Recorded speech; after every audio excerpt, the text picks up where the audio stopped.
ചുരുങ്ങിയ കാലം കൊണ്ട് തന്നെ ഒരു സെൻസേഷണൽ ഹീറോ ആയി മാറിക്കഴിഞ്ഞിരിക്കുകയാണ് ടൊവിനോ. എന്താണ് കരിയറിനെ പറ്റി പറയാനുള്ളത്? എനിക്കത്ര ചുരുങ്ങിയ കാലമായിട്ട് തോന്നുന്നില്ല. ഞാൻ 5 വർഷമായി. ഞാൻ 2012 ഞാൻ ആദ്യമായിട്ട് അഭിനയിക്കുന്നത്. 2012 ജാനുവരി 28 ഞാൻ ആദ്യമായിട്ട് ക്യാമറയ്ക്ക് മുമ്പിൽ വെക്കുന്നത്. അപ്പോൾ ഇത് ഒരു നല്ലൊരു ജേണി ആയിരുന്നു. മറ്റേ സ്റ്റെപ്പ് ഡൗൺ വളരെ കുറവേ ഉണ്ടായിട്ടുള്ളൂ, സ്റ്റെപ്പ് അപ്പ് ആയിരുന്നു ഉണ്ടായിരുന്നത്. അത് ഒരു സമയത്തൊക്കെ തോന്നിയിരുന്നു നമ്മുടെ തീരുമാനങ്ങളൊക്കെ ശരിയാണോ, സിനിമ ഒരു സമയത്തൊക്കെ ഞാൻ തുടക്കത്തിൽ ചൂസ് ചെയ്യാവണോ എന്നൊക്കെ എൻ്റെ അടുത്ത് പലരും ചോദിച്ചിട്ടുണ്ടായിരുന്നു. പക്ഷേ ഞാൻ മനസ്സിൽ കണ്ടിട്ടുള്ളൊരു കാര്യം എന്ന് പറഞ്ഞാൽ നമുക്ക് ശേഷവും സിനിമ നിലനിൽക്കും. സിനിമ നമ്മളെക്കാൾ ആയുസ്സുള്ളൊരു സംഭവമാണ്. അപ്പോൾ അതിൻ്റേതായിട്ടുള്ളൊരു നമ്മൾക്കൊരു നമ്മുടെ ജീവിതത്തിന് ശേഷവും ഒരു മാർക്ക് ഇവിടെ ഭൂമിയിൽ ലീവ് ചെയ്തിട്ട് പോകുന്നതിൽ സിനിമയ്ക്ക് വലിയ പങ്കുണ്ട്. നമ്മൾ ചെയ്തിട്ടുള്ള സിനിമകളൊക്കെ വെച്ചിട്ടാണ് അത് തീരുമാനിക്കാൻ പോകുന്നത്. അപ്പോൾ അത് നല്ല മാർക്കായിരിക്കണോ മോശം മാർക്കായിരിക്കണോ എന്ന് മാത്രമേ ഞാൻ ആ സമയത്തൊക്കെ ആലോചിച്ചിട്ടുള്ളൂ. പിന്നെ ഇപ്പോൾ തോന്നുന്നു ഞാൻ എടുത്ത തീരുമാനങ്ങളൊക്കെ നല്ലതായിരുന്നു. വിജയങ്ങളാണെങ്കിലും പരാജയങ്ങളാണെങ്കിലും ഞാൻ ചെയ്ത സിനിമകളെല്ലാം എൻ്റെ കരിയറിലെ സ്റ്റെപ്പിംഗ് സ്റ്റോൺസ് ആയിരുന്നു. ഞാൻ പരിചയപ്പെട്ട ആളുകളെല്ലാം സന്തോഷം തന്നിട്ടുള്ളവരാണെങ്കിലും ദുഃഖം തന്നിട്ടുള്ളവരാണെങ്കിലും എല്ലാവരും എൻ്റെ ഈ ഒരു വളർച്ചയ്ക്ക് കാരണമാണെന്ന് ഞാൻ വിശ്വസിക്കുന്നു. അവരോടൊക്കെ വളരെ നന്ദിയുണ്ട്. ഇനി ഒരുപാട് പേര് ഇതുപോലെ കാണാനും സന്തോഷിക്കാനും ദുഃഖിക്കാനും ഒക്കെ ഉണ്ട്. കൂടുതൽ ഇപ്പോൾ സന്തോഷം തന്നവരാണോ അല്ലെങ്കിൽ ദുഃഖം തന്നവരാണോ? രണ്ടും ഉണ്ട് കേട്ടോ, ഇഷ്ടം പോലെ ഉണ്ട്.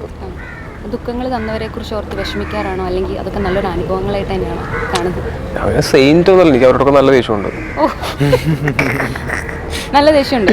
ഒരു റിവെഞ്ച് ചെയ്യാനുള്ള അതൊക്കെ വെച്ചാൽ കുറച്ചാൾ കഴിയുമ്പോഴത്തേക്കും പോകും. നമുക്ക് വേറെ എന്തോരം കാര്യങ്ങളുണ്ട് ചെയ്യാനൊക്കെ ആയിട്ട്. ദേഷ്യമൊക്കെ ഉണ്ട്, ദേഷ്യമൊക്കെ ഉണ്ട്. കുറച്ചാൾ കഴിയുമ്പോഴത്തേക്കും റിവെഞ്ച് ചെയ്യാനുള്ളൊരു മൂഡൊക്കെ പോകും. നമ്മൾ വേറെ എന്തൊക്കെ കാര്യങ്ങളുണ്ട് ചെയ്യാനായിട്ട്, ചെയ്തു തീർക്കാനുണ്ട്.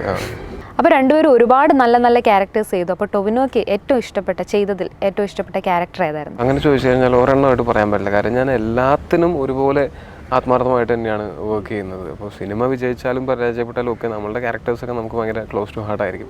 എനിക്ക് എല്ലാ ക്യാരക്ടേഴ്സും ഞാൻ ചെയ്തതല്ലേ, എല്ലാം എൻ്റെ എൻ്റെ ഓരോ എന്താ പറയുക, എൻ്റെ ക്രിയേഷൻസ് ആണ്, അല്ലെങ്കിൽ ഞാനും കൂടെ ഭാഗമായിട്ടുള്ള ക്രിയേഷൻസ് ആണ് എൻ്റെ ആ ക്യാരക്ടേഴ്സൊക്കെ. അപ്പോൾ അതിനൊന്നിനും എനിക്ക് ഒന്ന് സ്പെഷ്യലും ഒന്ന് സ്പെഷ്യൽ അല്ലാത്തതും അങ്ങനെ കാണാൻ പറ്റില്ല. എനിക്കെല്ലാം ഒരുപോലെ ഇഷ്ടമാണ്. അപ്പോൾ മൂവിയുടെ കാര്യത്തിൽ പ്രത്യേകിച്ച് ഇഷ്ടങ്ങളില്ല, എല്ലാം ചെയ്ത എല്ലാ ക്യാരക്ടറും ഇഷ്ടമാണെന്ന് പറഞ്ഞു. പിന്നെ എല്ലാവർക്കും അറിയാൻ ആഗ്രഹമുള്ള, എല്ലാവരും ചോദിക്കുന്നത് തന്നെയാണ്, മമ്മൂക്കയാണോ ലാലേട്ടനെയാണോ കൂടുതൽ ഇഷ്ടം? അത് ഈ സിനിമയ്ക്ക് പുറത്ത് നിൽക്കുമ്പോഴേ നമുക്ക് ഒരാളുടെ പക്ഷം പിടിക്കാൻ പറ്റുള്ളൂ. സിനിമയ്ക്ക് അകത്ത് നിൽക്കുമ്പോൾ എന്ന് വെച്ചാൽ നമ്മൾ ഇവരെ രണ്ടുപേരും കണ്ടിട്ടാണ് പലതും പഠിക്കുന്നത്. സിനിമയ്ക്ക് അകത്ത് നിൽക്കുമ്പോൾ എന്ന് വെച്ച് കഴിഞ്ഞാൽ ഇവരെ രണ്ടുപേരുടെയും ക്വാളിറ്റീസാണ് നമുക്ക് ഇതുപോലെയൊക്കെ ആവാൻ പറ്റിയിരുന്നെങ്കിൽ, ഇവരെ പോലെയൊക്കെ ആയിരുന്നെങ്കിൽ അങ്ങനെയൊക്കെ പറഞ്ഞിട്ട്. അപ്പോൾ നമുക്ക് ഒരാളെ ഇഷ്ടപ്പെടാനും മറ്റൊരാളെ ഇഷ്ടപ്പെടാതിരിക്കാനും പറ്റില്ല. ഈ സിനിമയ്ക്കകത്തുള്ള ആരോട് ചോദിച്ചാലും അവർക്ക് കാര്യം ഇവരെ രണ്ടുപേരെയും നമുക്ക് സിനിമയ്ക്ക് പുറത്തുനിന്ന് നോക്കി കാണുന്ന പോലെയല്ല, സിനിമയ്ക്ക് അകത്ത് വന്ന് നമ്മളിവരെ നേരിട്ട് കണ്ട് പരിചയപ്പെട്ട് സംസാരിച്ച് വരുമ്പോൾ ഇവർ രണ്ടുപേരും ലെജൻസാണ്. ലെജൻസ് ആയതുകൊണ്ടാണ് അവർ ഇന്നത്തെ ഈ പൊസിഷനിൽ നിൽക്കുന്നത്. അപ്പോൾ ഇതിലെ രണ്ടുപേരെയും ഇഷ്ടപ്പെട്ടു പോകും, നമ്മൾ എന്തായാലും ഇഷ്ടപ്പെട്ടു പോകും. ഇവരോടൊക്കെ സംസാരിക്കുകയും ഇവരുടെ കൂടെയൊക്കെ വർക്ക് ചെയ്യുകയും ചെയ്യുമ്പോൾ സ്വാഭാവികമായിട്ടും നമുക്ക് അവരിൽ നിന്ന് ഒരുപാട് പഠിക്കാനുണ്ട്. ഇപ്പോൾ നമ്മൾ ഗുരുസ്ഥാനീയരായിട്ടുള്ള ആൾക്കാരെ നമുക്ക് ഒരാളെ ചെറുതായി ഒരാളെ വലുതായി കാണാൻ ഒരിക്കലും പറ്റില്ല. രണ്ടുപേരും അസാധ്യ നടന്മാരാണെന്നുള്ളതാണ് പ്രധാന കാര്യം. പിന്നെ ഞാൻ അടുത്തറിഞ്ഞിടത്തോളം രണ്ടുപേരും വളരെ നന്നായിട്ടാണ് എന്നോട് പെരുമാറിയിട്ടുള്ളത്. സോ ഇത്രയും വലിയ പൊസിഷനിൽ നിൽക്കുമ്പോഴും നമ്മളെപ്പോലുള്ള ചെറിയ ആളുകളെയും എന്താ പറയുക കൺസിഡർ ചെയ്യുന്നു എന്നുള്ളത് വലിയ കാര്യമാണ്. അത് ഇഷ്ടപ്പെടുന്നതാണ്, അതുപോലെയൊക്കെ തന്നെ അനുകരണീയമാണ് അതൊക്കെ.